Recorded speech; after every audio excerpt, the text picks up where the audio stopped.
And good morning, everyone.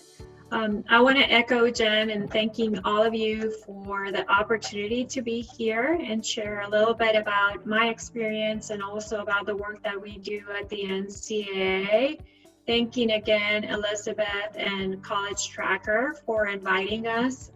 As was mentioned, my name is Maritza Jones and I serve as the Managing Director of Division II.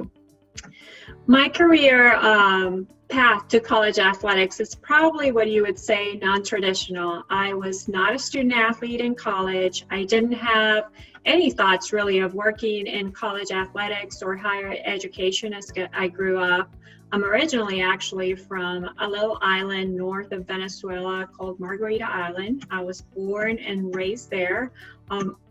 My dad was an attorney, so I grew up thinking I wanted to do that as well.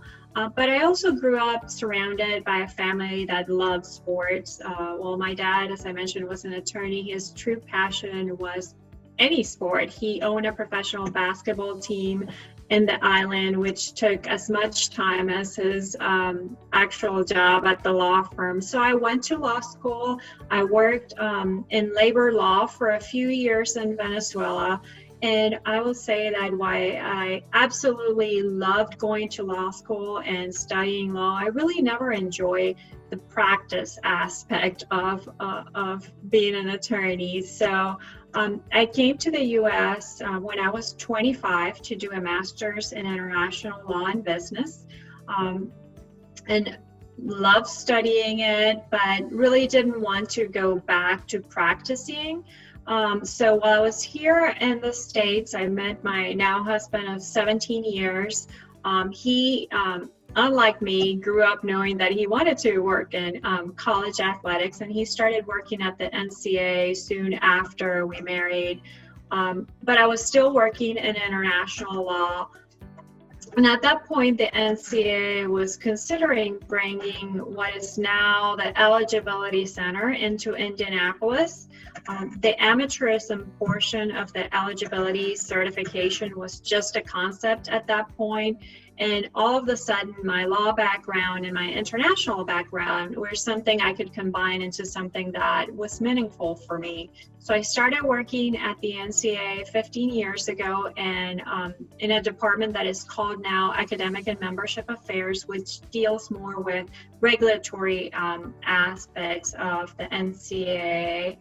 I worked closely with the development of the amateurism certification for a few years, but I truly find my passion a couple of years later when I started working with Division II, and I have worked with Division II ever since.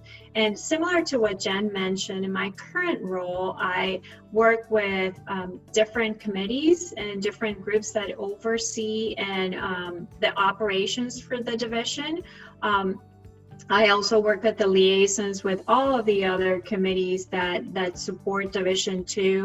I work on the day-to-day budget for the division and also oversee the strategic plan. So as Jen mentioned, our group in governance collaborates with all the different groups within the national office to serve all of the student athletes and all of the administrators that are part of the association.